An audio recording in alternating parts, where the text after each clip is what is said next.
Aux éditions de La Martinière, les plus beaux génériques de films, c'est signé Alexandre Tilski. Bonjour. Bonjour.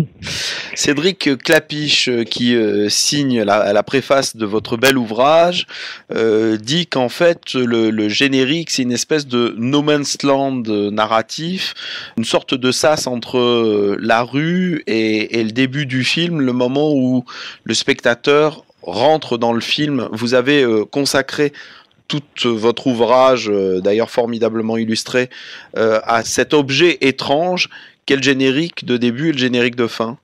Oui, effectivement, comme le dit très bien Cédric Clapiche, à la fois dans la préface de mon livre, mais surtout à travers ses films, tout d'un coup, le générique est un endroit de métamorphose, où tout d'un coup, nous-mêmes, on se métamorphose depuis la rue jusque dans la salle de cinéma, on se transforme tout d'un coup en spectateur de cinéma, et on est propulsé dans l'aventure du cinéma.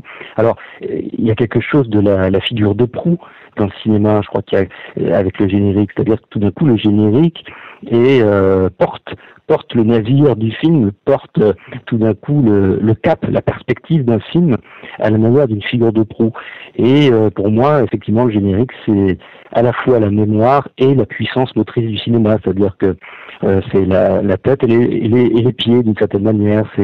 Ça porte la mémoire parce que bien sûr il y a les noms des participants à un film, avec la mémoire collective de ce que c'est qu'une aventure de film, et puis cette force motrice qui nous propulse dans l'aventure. Dans les nombreux témoignages qui sont évoqués dans votre livre, Alexandre Tilski, il y a cet intérêt particulier que les réalisateurs ont pour le générique, qui doit être en même temps explicatif et en même temps pas tout à fait le film.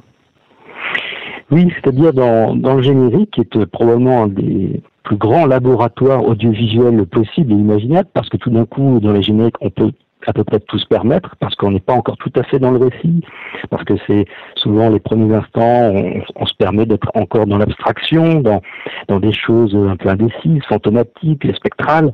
Et tout d'un coup, le générique est ce territoire où au fond, l'imaginaire va se glisser dans ce générique avec plus ou moins de bonheur selon les créateurs et les réalisateurs de générique. Alors Solène Bass, Maurice Binder, Pablo Ferro, jusqu'aux réalisateurs d'aujourd'hui, qui ont réfléchi sur ce territoire à part, qui est une espèce de lieu un peu à la manière dont Michel Foucault a parlé des lieux complètement autres qui existent dans notre monde. Bien tout d'un coup, le générique peut-être est ce territoire qui n'est pas cartographiable, et c'est ça qui est magique. Déjà, il faut aimer le cinéma, la magie du cinéma, c'est-à-dire aller au cinéma, les lumières s'éteignent, on voit un logo, et on voit un générique, et tout de suite c'est la magie, l'amour du cinéma. Il y a eu des livres sur la magie, l'amour du cinéma, mais qui n'ont pas parlé du générique, c'est bien dommage.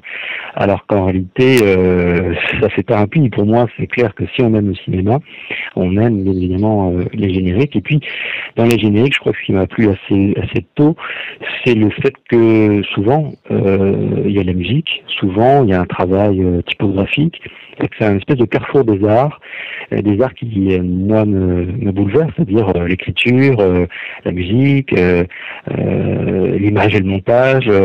Tout d'un coup, c'est un endroit stratégique pour ceux et celles qui adorent les arts au fond. Je crois que c'est surtout ça. Donc c'est arrivé assez tôt pour moi d'aimer les génériques de fin aussi.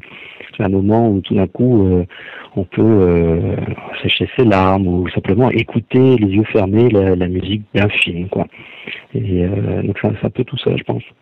Alors vous venez d'évoquer un certain nombre de grands noms de la réalisation de génériques qui ont travaillé aux côtés de très grands réalisateurs.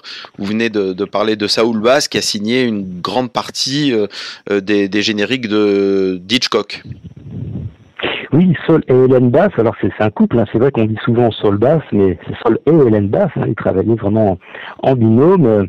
On fait quelques-uns des plus beaux génériques d'Alfred Hitchcock. Alors bien sûr, même si Hitchcock, avant les Bass, a travaillé sur les génériques, il a même débuté comme créateur de génériques lui-même, mais Saul et Hélène Bass, tout d'un coup, ont apporté un sens graphique, géométrique, symbolique, un sens rythmique exceptionnel au cinéma américain.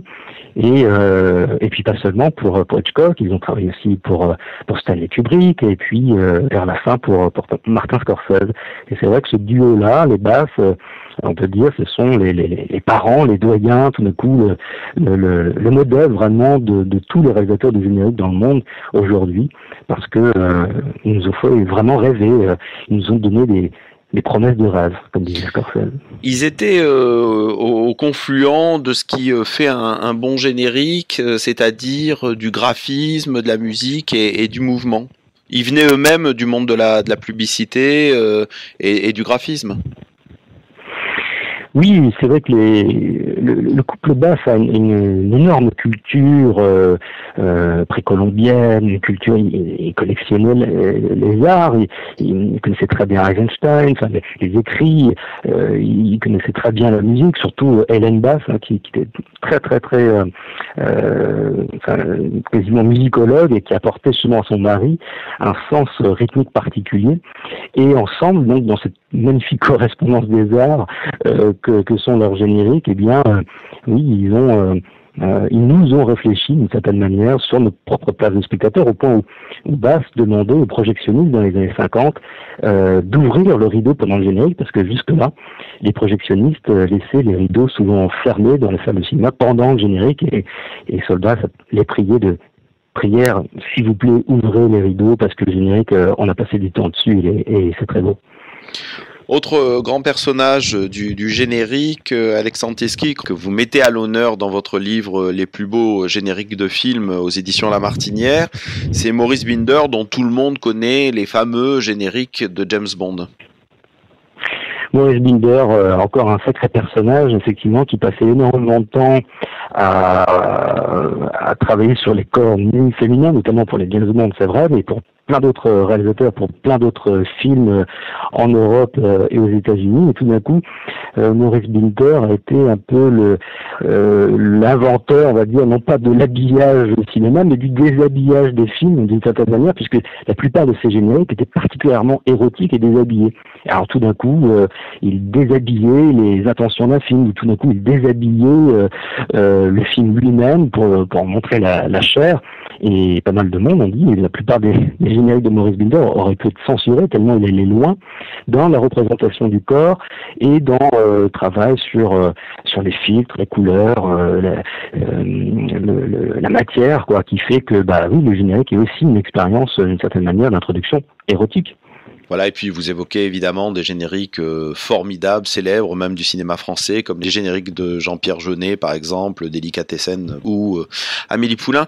Est-ce que vous diriez, Alexandre Tilski, qu'avec votre émission sur Arte, Blow Up, avec ce bel ouvrage qui sort, il y a un regain d'intérêt pour le générique ? Oui, il y a de plus en plus de collectionneurs qui présentent leur collection ou leur mur de génériques, de collections de vidéos de génériques, même très anciens, un peu partout dans le monde, grâce notamment à Internet. Tout d'un coup, ils peuvent partager des vieux cartons du cinéma muet où la typographie était particulièrement belle, des logos, l'évolution des logos des grands studios à travers les époques, ou partager des vidéos de génériques méconnus. Et c'est vrai que on sent depuis quelques années, il y a eu quelques livres qui ont parlé du générique, notamment le livre sur Saul Bass, réalisé par sa fille.